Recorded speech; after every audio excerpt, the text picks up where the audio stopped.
Let's talk about one of the most underrated games and the most undervalued game on the Xbox 360 and the PlayStation 3. Here on this segment, we're going to talk about video game prices, retro game prices, Bloodstone 007. I do not own a PS3 copy yet, but I do plan to get one. Now this game, in order to understand why this game is undervalued, and why it is going to over $100, you must first understand the game. This particular game, it has Daniel Craig in it, and it's a movie-based game. But it's not actually based on a movie. Yet here we are. It has the real Daniel Craig. This is James Bond.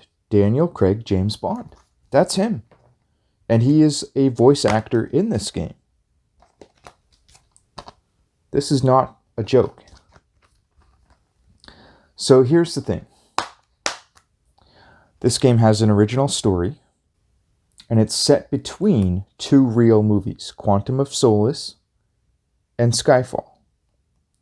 So it's an original story. It's a movie, but within a video game. And interestingly enough, I was reading a comment that that's exactly how and what it was designed to be. It was designed to be a blockbuster movie in a video game, in the format of a video game. It's not a low-budget game. The game actually was nominated for several awards. That's how good the game is.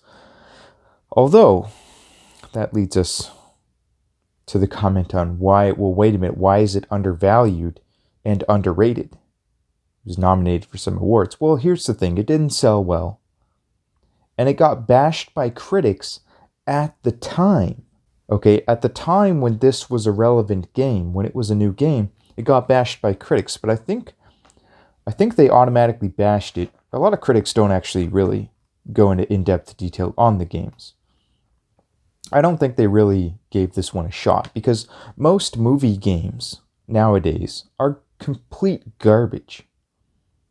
Okay, any game based on a movie nowadays is a cash money grab. Nine times out of 10. They don't make them like they used to. Back in the Super Nintendo days, Capcom was making games like Aladdin. So here I'm going to read a tidbit from Wikipedia, and this will describe what I'm trying to say quite well. The game received mixed reviews from critics upon release. It was also the final game developed by Bizarre Creations as the studio was closed just a few months later. Its praise was particularly directed at the game's production value, visuals, soundtrack, settings, and characterization, while receiving criticism regarding the game's length, story, mission design, and loss of loyalty compared to other games in the franchise.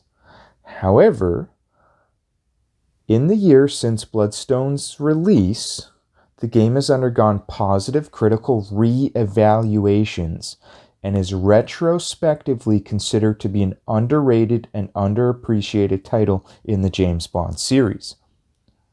This is the most underappreciated and undervalued game of any James Bond game, 100% hands down, no questions asked. It is also one of the most underappreciated movie games. It is also one of the most underappreciated games, period. So let's look at the chart. I'll put this chart up on the screen, recording with my cell phone. So as you can see, going all the way up until about February of 2020, this game was worth a measly $11 Canadian. Nothing. It was worthless. But since that time period, well, actually, the bottom was actually in September, October 2019. So since December, October 2019, it was worth $8 Canadian. And if you were a stock technician, technical analysis, you would know that this is basically a trend line going straight up. And this trend line isn't going to stop. This trend line represents people learning that this game actually exists and that it's actually good and that it's actually cheap and that they can actually buy it and play it and have a good time with it. Now, here's the thing. This game verifiably did not sell well. So there's not a lot of copies out there. But they actually were expecting a lot of sales. They thought it was going to do much better. They announced a sequel for the game, and the sequel was canceled due to low sales. Not because the game sucked. They had it planned, but it was canceled due to poor sales. So here's another quote. Bloodstone was designed to capture the feel of a blockbuster movie with the characterization with a mix of characterization and adrenaline, and they're bang on. So the game is broken off into basically two segments. You got your third-person shooter segments and your driving segments, which is my personal favorite, and they are very highly detailed, and I'm about to show you my favorite part. It's right at the beginning of the game, but there's lots of car drivings, boat driving, you name it. I haven't beaten the game. Maybe there's even a helicopter driving part. I really hope there is. I'm in the process of playing it as we speak. So I'm going to go ahead and show you one of my favorite opening scenes. It's the boat driving scene. Camera may not do it justice, but the graphics are absolutely stunning. So the level here I'm about to show you is the second half of the first stage. When I first played this level right here sold me. That was it. I knew that this game was a masterpiece. I absolutely knew it.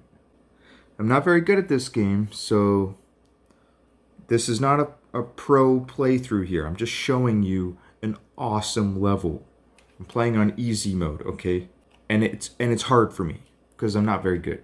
But I enjoy the game. You don't need to be good at a game to enjoy it. You don't need to play on hard mode to enjoy it.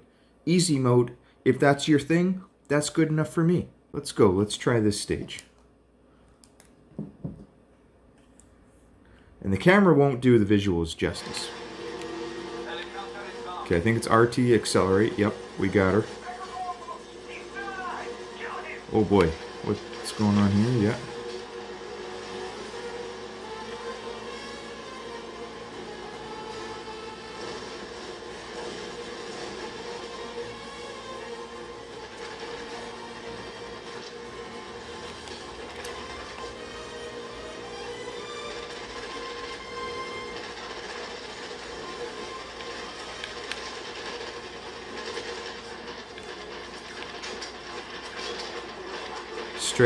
Straight out of a James Bond movie. Oh boy. So messed up on that, gotta restart her.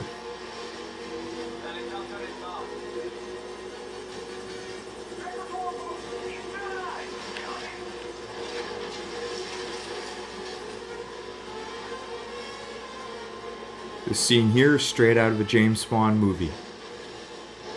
When you play this, you feel like you are in the movie.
So let's have a look at the chart again. The chart has been going straight up, as I mentioned earlier.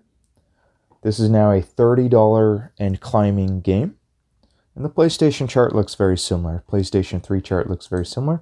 Oddly enough, according to price charting for the moment, the PlayStation 3 version is a little bit cheaper, but it has been steadily climbing, just like the 360 version. I prefer the 360 version because I prefer the 360. I also do collect for PS3, but 360 is my go-to retro console of that era. So guys, the takeaway from this video is that if you see this game out in the wild for cheap, you see it on Marketplace online, you see it on Craigslist, you see it on Kijiji, you see it as part of a game bundle. This game is commonly mistaken for a cheap movie game, and you can find this out in the wild for $3. The old pawn shop near my house that I've mentioned before, they used to sell every single 360 game that they got flat $3. Nothing ever changed. And I did end up getting many hidden gems from that pawn shop, including the Capcom Essentials 360 game. Check that one out. Here it is, I just pulled it up. Capcom Digital Collection. Maybe I'll show that off in a movie, in a video coming up. That's another great title. So hopefully you guys can use this knowledge and make $1 or $2. And if you enjoyed this video and you want to see more content where I talk about retro video games, games that are going to over $100 that you can pick up on the cheap, consider subscribing to the channel and leave a comment below.